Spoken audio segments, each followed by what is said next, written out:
자, 압도적 뉴스 콘텐츠 3프로 뉴스룸입니다. 안녕하세요, 이주호 기자입니다. 안녕하세요, 한지원 기자입니다. 네, 반갑습니다. 네. 자, 오늘도 한지원 기자와 제가 이야기를 전해드릴 겁니다. 그렇죠? 네. 준비 잘 됐죠? 네, 조은 기자님이 휴가를 가시는 바람에 유종은 어디 갔어?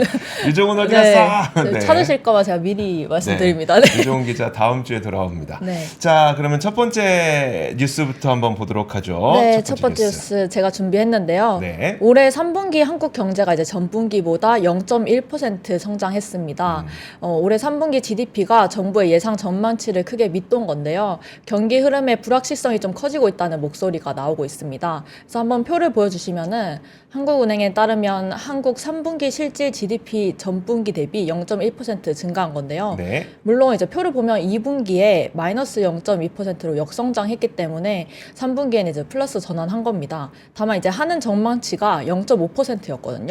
근데 이에도 미치지 못한 수준입니다. 네. 그래서 뭐 1분기에 1.3% 성장했고 2, 3분기에는 성장률이 이제 기대치를 밑돌면서 정부 연간 전망치인 2.6% 달성에도 이제 멀어진 거고요. 네. 하는 자체 성장률 전망치가 2.4%였습니다. 근데 이를 달성하기 위해서 4분기에는 1.2% 성장을 해야 된다고 밝혔습니다.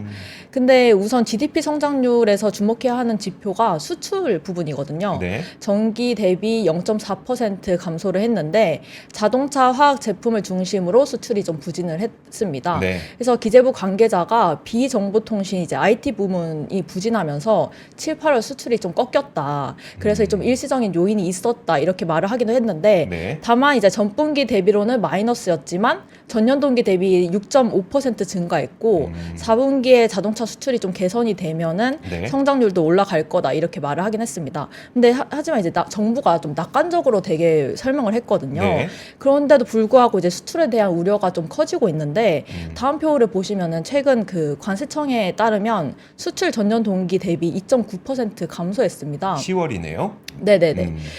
그래서 지난해 조업 일수가 좀 줄어든 영향도 있는데 반도체를 제외한 주요 품목 10개 중에 8개가 마이너스입니다. 그래서 어떤 품목이냐면 이제 승용차 3.3%, 네. 뭐 석유 제품 40%, 그다음 철강 제품 5.5% 이렇게 감소를 했고요. 특히 이제 중국이 수출 둔화의 주요 원인으로 보이는데 네. 또 중국은 국내 수출액의 한 20% 정도를 좀 차지를 하고 있거든요. 네. 그래서 대중국 수출액이 최근 3개월간 둔화를 했고요. 그래서 지금 중국 3분기 경제 성장률이 전년 동기 대비 한 4.6% 기록할 정도로 이제 부진한 상황입니다. 네. 그래서 또 4분기에는 대선이 있잖아요. 그래서 대선의 영향도 있기 때문에 좀 더 불확실성이 커질 수 있는 거고 정부가 연간 전망치인 2.6% 이제 목표 달성을 말했다고 앞서 말씀드렸는데 네.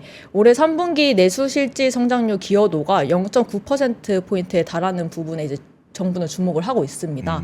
근데 앞에 표를 다시 보시면은 그 민간 소비가 앞에 표를 다시 보시면 민간 소비가 0.5%거든요. 네. 그래서 전년 동기비로 이제 1.3% 증가했다는 거에 이제 근거를 들어서 목표치를 설정을 한 거고요. 그다음 뭐 승용차나 통신기기 등 이제 재화나 의료 뭐 서비스 소비가 이제 늘어날 거라는 겁니다. 네. 그래서 이제 내수에 직접적인 좀 영향을 미치는 설비 투자도 뭐 전기비로 6.9% 증가하기도 했습니다. 근데 이제 기재부 관계자가 민간 소비는 이제 완만하게 상승을 했고 네. 설비 투자는 굉장히 좋다. 그래서 총 수입이 2개분기 연속 빠르게 늘었다는 게 내수 개선 좀 기대감을 높이고 있다. 이렇게 진단을 했고요. 또 정부에서는 이제 내수 개선을 위해 우선 물가 안정을 좀 안착시킬 네. 방침이다 이렇게 말을 했는데 사실 뭐 소상공인 맞춤형 뭐 선별 지원이나 민생 안정 이런 거를 좀 추진하겠다고 말을 했습니다. 근데 사실 이런 정책에도 좀 한계는 있을 걸로 보여지고요. 업계에서는 이제 정부의 재정 여력이 악화됐고 또 하느니 추가 금리 인하를 단행한다 해도 시차가 있어서 네. 올해 안에는 좀 내수 촉진 효과가 보기 힘들 거다 이렇게 좀 반대적인 의견을 나타내기도 했습니다. 우리가 지난 그 9월까지의 어떤 수출 실적을 보면은 수출 가운데 자동차, 반도체가 워낙 강력하게 네, 상승을 그쵸. 하다 보니까 그러니까 나머지 어떤 우리가 내수 시장에서 우리가 경험하고 있는 자영업자들의 폐업률이라든지 그다음에 실질적으로 임금이 많이 오르지 않는 그런 부분이라든지 네. 그런 것들이 사실 잘 안 보였었거든요. 그렇죠. 근데 이번 그 GDP 성장률을 보니까 여기에서 그리고 이제 지난 10월 수치까지 보니까 석유 제품이 40 10% 하락하고 네. 철강 제품이 5% 정도 수출이 하락한 요 모습을 보면 결국은 지금까지 내수가 안 좋았지만 그나마 우리가 괜찮게 느꼈던 건 수출 지표 때문이었었는데 내수 안 좋은 상태에서 앞서 한지영 기자 얘기해줬던 것처럼 내수가 실제로 진작되기 위해서는 금리 인하랑 정부 정책이 실현이 되고 네. 꽤 오랜 시간이 지난 후에 이제 그 내수가 좋아지는 것이기 때문에 단기적으로는 결국 수출이 수출이 개선돼야 되는데 석유 제품은 중국 경기가 회복돼야 되는 거고 그렇죠. 그다음에 철강 제품도 마찬가지로 중국에서 저가 철강 물량을 너무 많이 쏟아내지 않아야 되는 거라면 그러면은 사실 중국의 경기를 우리가 지금은 기대할 수밖에 없는 그런 상황이 된 게 아닌가 싶습니다. 근데 이제 중국 경기는 아무래도 이제 10월 말에 그러니까 정치국 상무위원회에서 네. 어디에 얼만큼의 재정을 풀지에 대해서 공개할 예정이기 때문에 그 부분을 한번 지켜봐야 될 것 같습니다. 네, 맞습니다. 네. 자, 그러니까 이게 생각보다 GDP 성장률이 너무 적게 높아졌어요. 네, 그렇죠. 그래서 뭐 이게- 4반기에는 뭐 1.1% 이상을 이제 올려야 된다고 하는데 사실 쉽지 않죠. 4분기에 네. 4분기에 진짜 가능할까요? 한번 봐야 될 것 네. 같아요. 자, 그리고 다음 뉴스 한번 보도록 하겠습니다. 다음 뉴스는 제가 기업 실적을 준비했는데 오늘 SK 하이닉스 실적 나왔습니다, 여러분. 그리고 이 SK 하이닉스는 역대 최대 실적을 기록했습니다. 여러분들 다 아시는 것처럼 HBM과 그다음에 그 낸드 가운데서도 서버에 공급하는 ESSD 있잖아요. 네. 그것이 되게 잘 돼서 결국은 HBM이 됐든 ESSD가 됐든 굉장히 비싼 물건이잖아요. 고부가가치 제품이 잘 팔리면서 SK 하이닉스의 실적이 상당히 좋았습니다. 역대 최고 실적을 기록했고요. 자, 일단 그 눈에 띄는 부분은 영업이익이었었는데 화면 한번 보면서 같이 얘기 나눠보도록 하죠. SK 하이닉스의 영업이익이 7조 원을 넘었어요. 7조 원을 넘었는데 이 7조 원이라고 하니까 우리가 직접 비교가 잘 안 되잖아요. 네. 삼성전자랑. 뭐 어쩔 수 없이 삼성전자랑 비교를 할 수밖에 없게 되는데 이 삼성전자가 지난 그 3분기 잠정 실적으로는 영업이익이 9조 원이 넘긴 했지만 부문별 실적은 아직 안 나왔습니다. 근데 부문별로 이제 증권가에서 바라보기는 삼성전자의 반도체 사업부인 DS 부분에서 네. 대략 6조 정도의 영업이익을 올리지 않았겠느냐 이런 정도의 전망이 나오고 있거든요. 만약에 그게 진짜 그렇게 현실화된다면 삼성전자보다 반도체로 더 많은 돈을 버는 기업이 SK 하이닉스로 역전되는 그런 현상이 이번 분기에 나타날 가능성이 있습니다. 헤드라인도 아예 그렇게 뽑는 기자님들이 많더라고요. 아, 그렇죠. 근데 그게 아직은 네. 명확하게 나온 게 아니기 네네네. 때문에 차마 그 헤드라인을 쓰긴 저는 어려웠거든요. 저희 양심적이잖아요, 저희는. 그게 아니에요. 그건 양심보다는 네.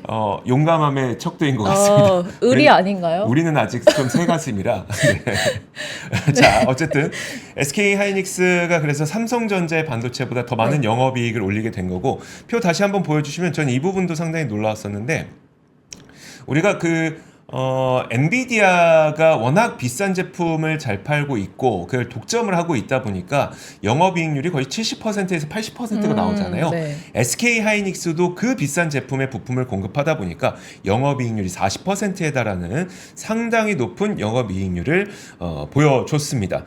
자, 그리고 이 영업이익률이 계속해서 개선되고 있는 모습도 나타나고 있기 때문에 이 부분도 한번 챙겨보면 좋을 것 같은데 지난 4분기까지만 하더라도 적자에서 이제 막 흑자로 돌아선 그 시점이었기 때문에 3% 불과 3%밖에 안 됐지만 점차 HBM과 ESSD를 계속 팔게 되면서 영업이익이 이익률이 되게 빠르게 높아지고 있는 그런 상황입니다. 그래서 지속적으로 이건 분기입니다. 전년 동기가 아니라 분기별로 네. 4분기, 1분기, 2분기, 3분기인데 분기별로 이렇게 영업이익률이 개선되는 속도가 상당히 빠르고 지난 분기보다도 7%포인트나 높아졌으니까 얼마나 비싼 제품을 많이 팔고 있는지를 알 수가 있겠죠. 사실 이 어떤 부분이 좋아졌는지는 너무나도 뻔한데 우리가 얼마 전에 모건 스탠리가 뭐 겨울이 온다라는 그 보고서를 내갖고 한번 시장을 출렁거리게 만들었던 그렇죠. 적이 있었잖아요. 저는 근데 갑자기 문득 한강에 소년이 온다를 보고 죄송합니다. 큰 그림이다. 큰 그림이었나? 자, 어쨌든 그때 나왔던 이야기가 D램 가격이 고점일 거다. 네. HBM 때문에 D램 가격이 올라간다는 거는 환상일 수 있다. 이런 좀 냉혹한 평가를 내렸었는데 사실 이번 실적을 보면서 그게 아니라는 것을 좀 극명하게 보여준 것 같습니다. 왜냐하면 D램의 ASP, 우리가 평균 판매 단가라고 하죠. 네. D램 ASP가 그 10% 중반대로 상승을 했다. 그리고 낸드의 ASP, 낸드의 평균 판매 단가도 10% 중반대로 상승했다라고 이번 실적 발표에서 말을 했거든요. 그만큼 HBM 워낙 많이 생산을 하다 보니까 D램이 레거시로 안 들어가는 부분이 있다고 하더라도 확실히 D램 가격은 지금 올라가고 있다. 그다음에 낸드도 마찬가지로 낸드에 우리가 그 일반적인 우리가 쓰는 뭐 핸드폰에 들어가는 아니죠 일반적인 PC에 들어가는 낸드라든지 이런 것들 있잖아요. 네. 그런 것들은 수요가 아직 그렇게 많지 않다고 회복이 되지 않는다고 하더라도 서버에서 필요로 하는 ESSD 낸드의 수요가 굉장히 많다 보니까 낸드의 평균 판매 단가도 10% 중반대로 상승했다라는 그런 이야기가 나왔다고 보면 될 것 같습니다. 네. 자, 그리고 앞으로의 그 계획이 상당히 중요할 텐데, 왜냐하면 그러면 HBM3E가 들어가는 것과 HBM 4가 들어가는 것, 이 타임라인이 있잖아요. 네. 여기에 대한 이야기도 했거든요. 그래서 보면은 컨퍼런스 콜에서 일단 그 표를 한번 보시면 네. 이거 뉴스웨이에서 제가 좀 따왔는데 표 정리를 잘 해주셔서 일단 그 HBM3E 8단은 이미 들어가고 있죠. 이미 들어가고 있고 이 HBM3 이 8단 이후에 이제 12단이 들어가야 되는데 이 12단에 대해서 4분기에 예정대로 HBM3 12단 제품 출하를 시작해서 내년 상반기 중에 12단 제품 판매 비중이 전체 HBM3 출하량 절반 이상을 차지하게 될 거다라고 얘기를 했습니다. 그러니까 그 젠슨 왕 그 CEO가 엔비디아 CEO가 내년 블랙웰 다 팔렸다 그랬잖아요. 이미 다 팔렸다고 한 만큼 SK 하이닉스의 D램 실적 개선도 이 정도의 스케줄대로라면 계속 이어질 가능성이 높아 보인다는 게 시장의 평가입니다. 그러면 이 다음에 우리가 또 생각하고 있는 거는 그럼 6세대, 요게 이제 5세대니까 네. HBM3E가 5세대니까 6세대인 HBM4는 내년 하반기 출하를 목표로 하고 있다. 그리고 여기에서 우리가 또 그 HBM4를 얘기할 때 항상 관심 갖고 있는 게 그럼 패키징 뭘로 할 거냐. 그렇죠. 거기서 이제 어드밴스드 MR 머프 기술을 적용해서 HBM4를 양산을 준비하고 있고 2025년 하반기 고객 출하를 목표로 하고 있다라고 얘기를 했습니다. 그러면서 HBM 수요 둔화 우려에 대해서는 시기상조다.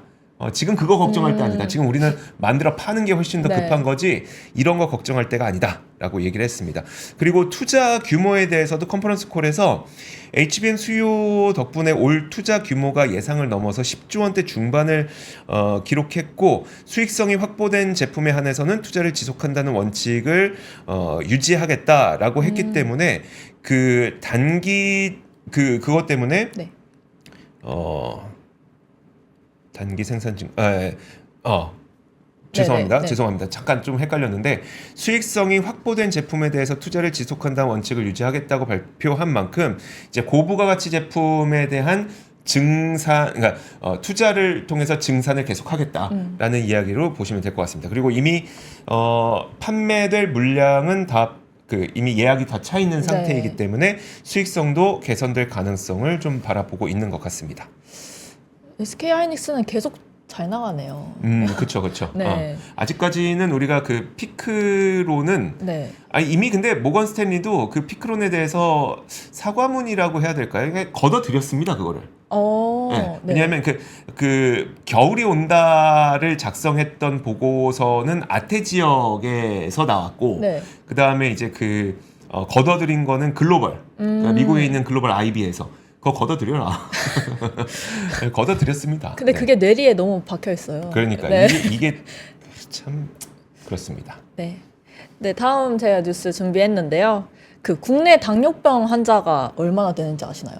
당뇨병 네, 환자. 좀 제약에 대해서 좀 빠삭하시잖아요. 그렇다고 당뇨병 환자 수를 제가 꿰고 다니진 않는데 몇 명이나 됩니까? 네, 헤드라인에 나온 것처럼 한 네. 600만 이상입니다. 지금. 네. 한번 표를 보여주시면요. 네. 지금 30대 이상 성인 당뇨병 환자가 2020년 기준으로 600만 명이 넘어섰습니다. 그래서 환자들이 많아지면서 제약 바이오 업체들이 혈당 관리 서비스 사용자 확보에 나서고 있는데요. 네. 혈당 환우 단체와 연계해서 이제 맞춤형 솔루션을 개발하고 있는 겁니다. 그래서 혈당 관리에 좀 도움이 되는 뭐 건강 기능 식품들도 속속 등장을 하고 있고요. 24일 이제 제약 바이오 업계에 따르면은 그 카카오 헬스케어가 이 부분에 대해서 저희도 한번 같이 취재를 한 적이 있었잖아요. 네, 그렇죠. 네, 이 부분에 대해서 굉장히 지금 집중적으로 서비스를 하고 있는데 그 당원병 환우회와 질환 관리 솔루션 개발 협약을 맺었는데요. 그 당원병 환자는 이제 선천적으로 혈당을 만드는 효소가 생성이 되지 않아서 좀 몸속의 혈당을 조절하지 못하는 이제 희귀 질환이라고 하고요.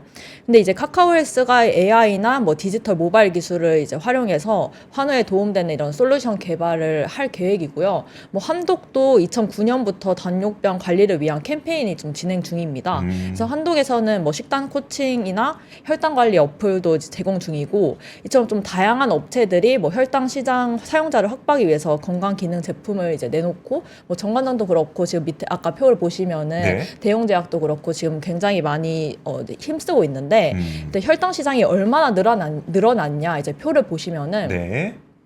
다음 표를 보여주시면은 이게 전 세계 혈당 측정기 시장이 2022년 136억 달러 시장 규모를 형성했었는데요.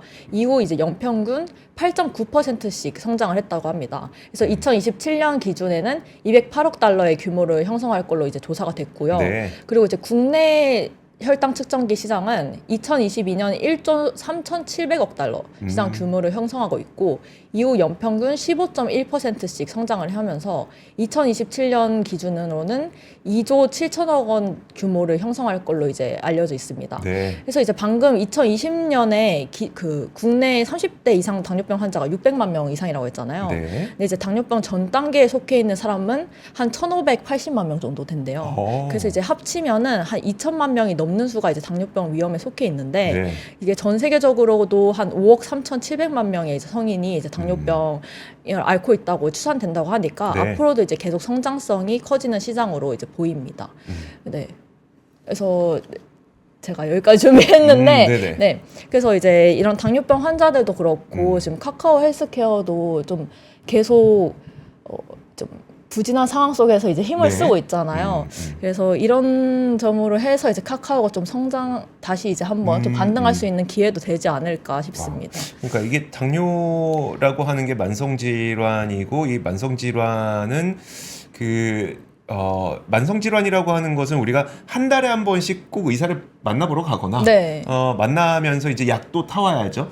이런 식으로 이제 저희가 인터벌을 갖고 이제 진료를 받게 되는데 만성 질환은 우리가 평생 365일 그 질환을 갖고 사는 거기 때문에 그 트래킹을 하는 게 되게 중요한 거거든요. 네. 근데 그 트래킹을 우리가 지금까지는 하루에 한 번씩 그 당뇨 환자분들 보면은 이제 혈당 측정기 이렇게 피 네, 딱 맞아요. 뽑아갖고 이게 여기서 피 싹 뽑으면 그거 이제 네네, 측정하고 하는데 그 하루에 한 번씩 하는 것도 괜찮지만 이게 밥 먹었을 때 혈당 올라갔다가 운동할 때 저혈당으로 떨어졌다가 네. 뭐 하면 올라갔다 떨어졌다 이게 너무 격차가 크다 보니까 사실 무엇을 내가 했을 때 혈당이 올라가고 내려가는지에 대한 트래킹이 되게 중요해서 이 혈당 측정기가 24시간 좀 이렇게 계속 트래킹을 해주는 게 상당히 수요가 큰 네, 걸로 맞아요. 알려져 있거든요. 그래서 그 관련된 기업들도 상장된 기업 상당히 많고 네. 우리나라 기업 중에서도 거의 되게 유명한 기업들 제가 한 2개 네. 정도 알고 있는데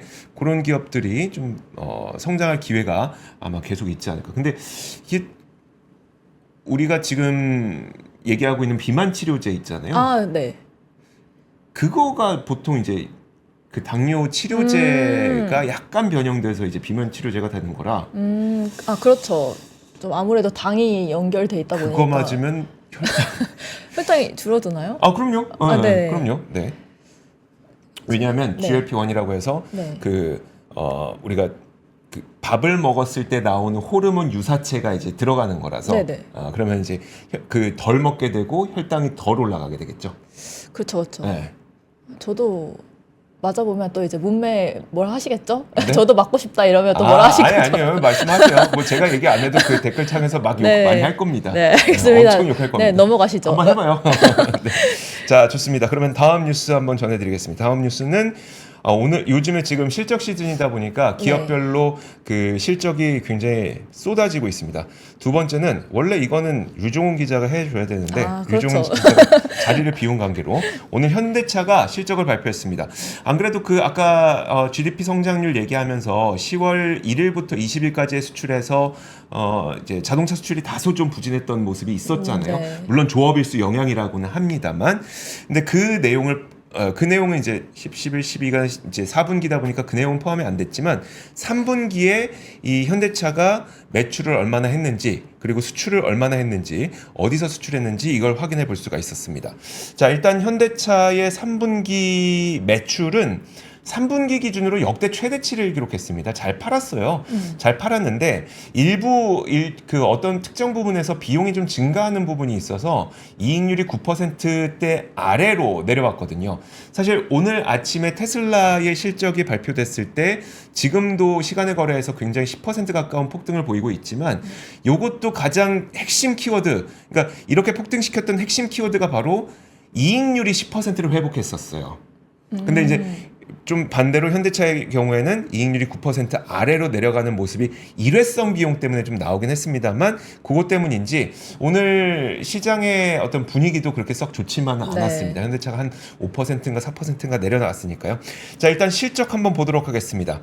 자, 3분기 매출은요. 지금 화면 보시는 것처럼 42조 9,283억 원을 기록해서 전년 동기 대비해서는 4.7% 늘었고 전 분기보다는 한 4.6% 정도 줄어든 그런 규모였습니다. 영업이익은 보시면 근데 진짜 돈 많이 벌지 않아요? 한 분기에 영업이익이 3조 6천억을 버는데 한 분기 영업이익 물론 이게 전년 동기 대비 6.5% 감소를 하게 된 겁니다. 근데 우리가 이렇게만 보기는 좀 어렵고요. 네. 그리고 넘어가기 전에 이거 보죠. 영업이익률이 지금 앞서 말씀드렸던 것처럼 그 전까지 막 9%, 9.5% 이랬잖아요. 네. 이게 8.3% 내려왔는데 이거 뭐 좀 이따 말씀드리겠습니다. 왜요? 아니요. 저는 이제 말씀해 주실 줄 알고 기다리고 있었는데. 그래요? 그거부터 얘기를 하도록 할게요. 차종이 뭐였었지? 이게 뭐가 있는데 어떤 미국 시장에 있는 차종의 보증 기간을 연장해 주게 된 거예요. 그럼 이제 연장해 주는 만큼 비용이 들어갈 거잖아요. 그 비용을 일회성으로 먼저 충당해 놓은 겁니다. 그래서 그것 때문에 영업이익률이 이례적으로 좀 낮아졌다고 보시면 될 것 같아서 이게 앞으로 계속 이익률이 낮을 거냐? 그건 아닐 가능성이 상당히 높은 거고요.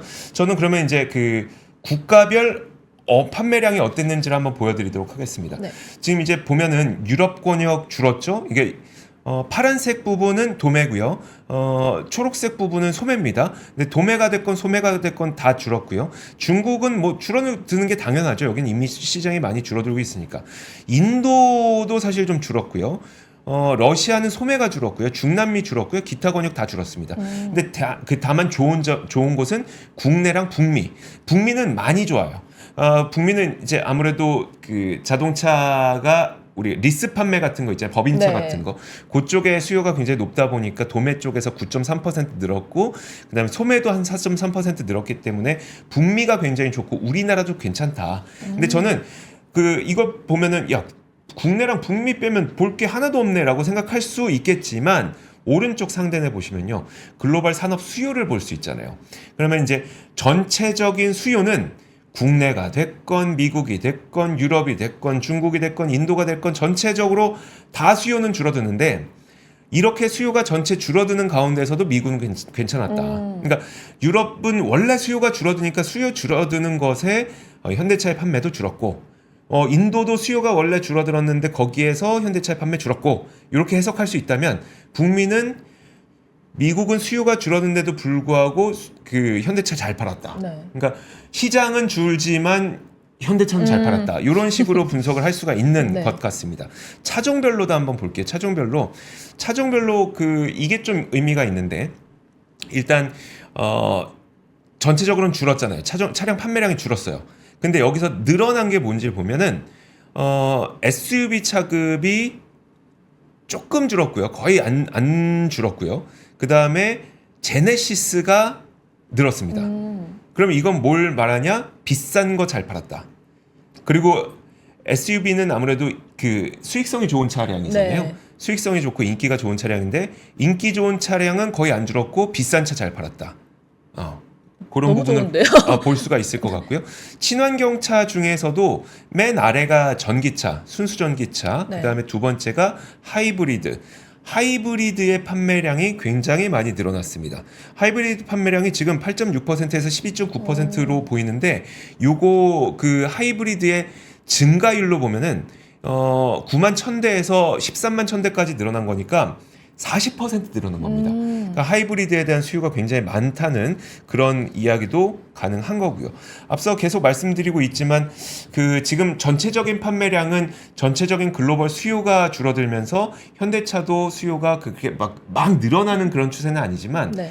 수요가 줄어들고 있는 미국에서조차 굉장히 그 판매량이 늘어나고 있는 모습을 보여주고 있고 그 가운데 하이브리드와 제네시스 같은 비싼 차와 그리고 하이브리드를 잘 팔고 있다는 것은 지금은 영업이익률이 일회성 비용으로 좀 다소 줄어들었지만 상당히 선방한 실적으로 보인다라고 할 수 있을 것 같습니다.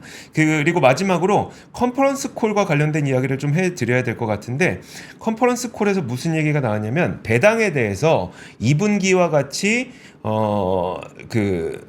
배당을 500원 올린 2,000원 분기 배당 3분기에 분기 2,000원에 분기 배당 하겠다라고 얘기를 했거든요.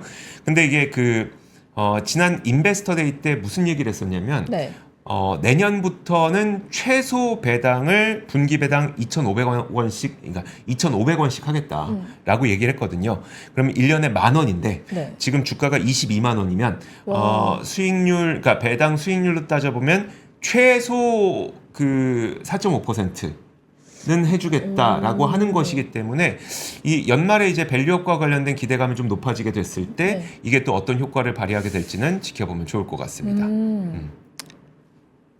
지금 사는 거 사용하요?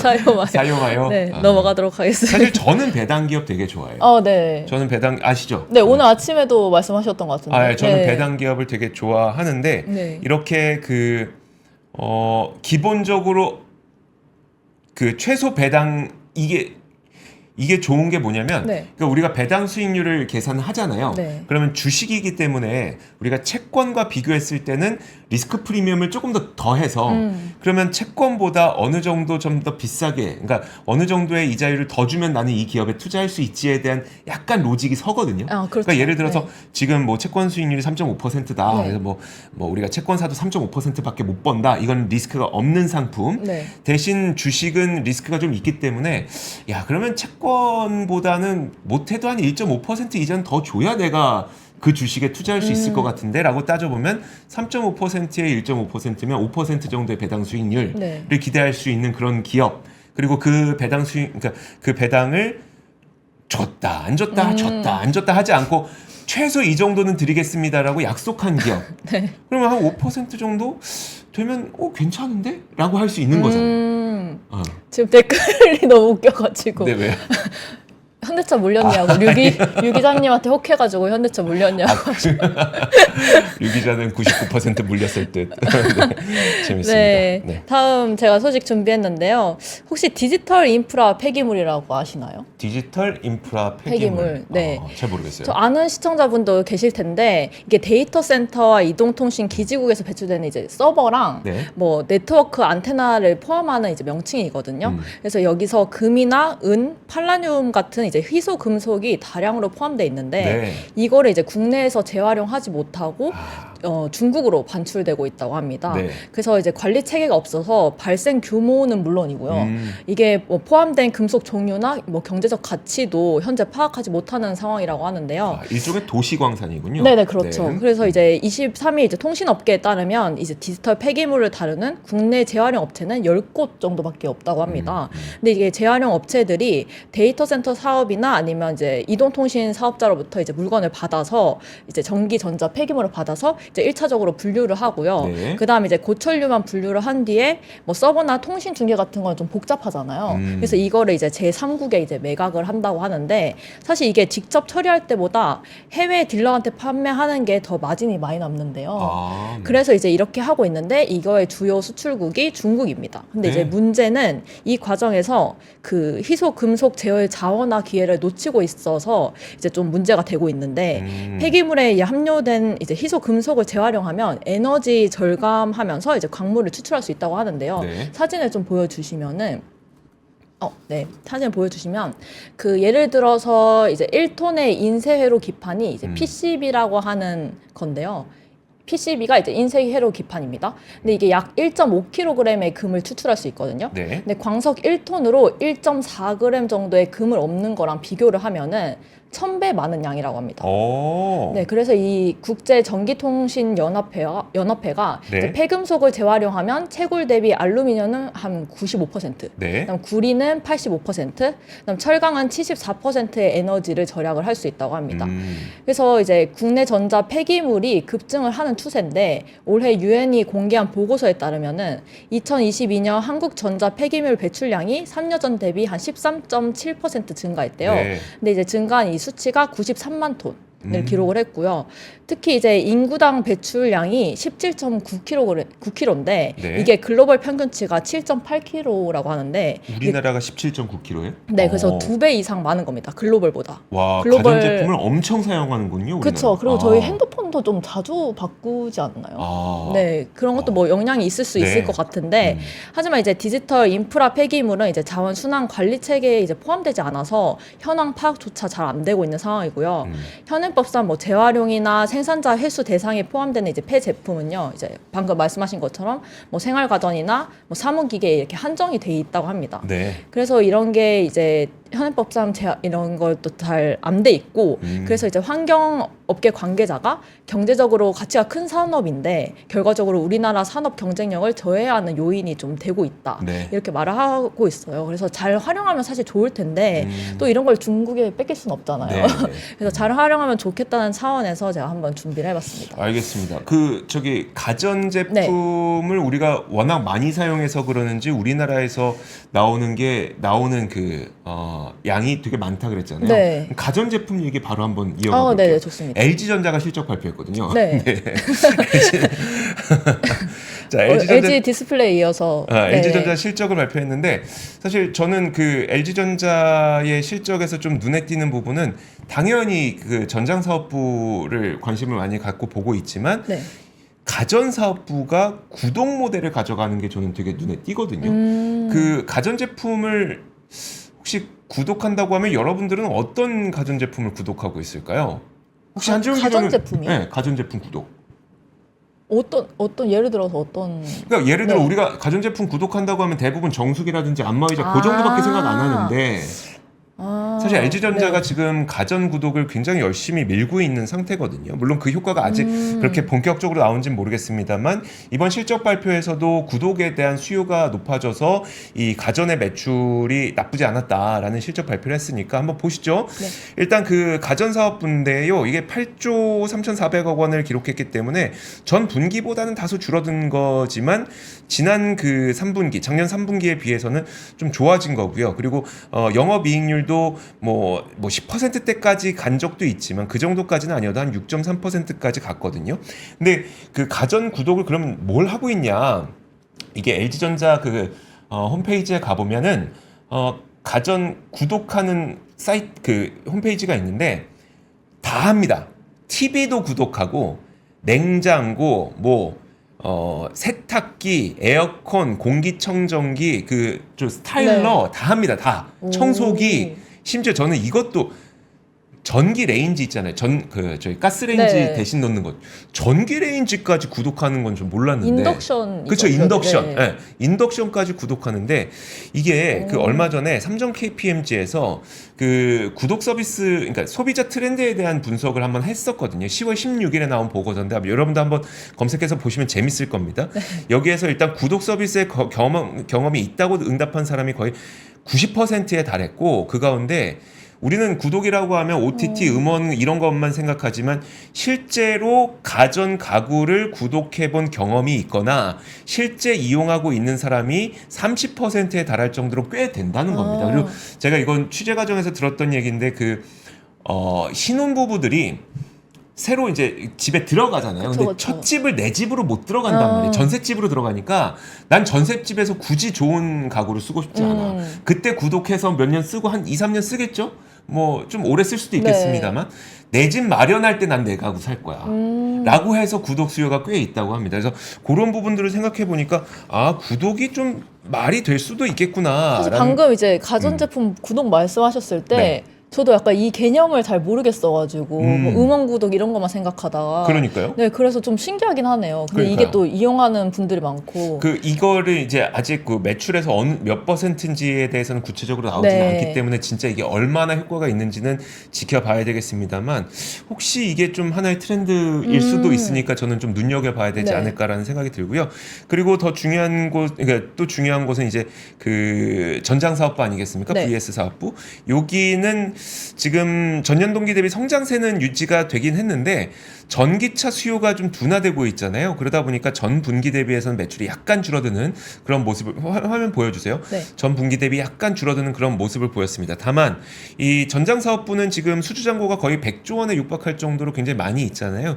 그래서 업황만 돌아선다면 좀 개선될 가능성이 있기 때문에 그 정도 LG전자 살펴보시면 좋을 것 같습니다. 네. 자, 그러면 오늘의 뉴스는 이 정도까지 하면 될 것 같네요. 네. 자, 저희는 그러면 내일 돌아오도록 하겠습니다. 내일은 금요일. 네.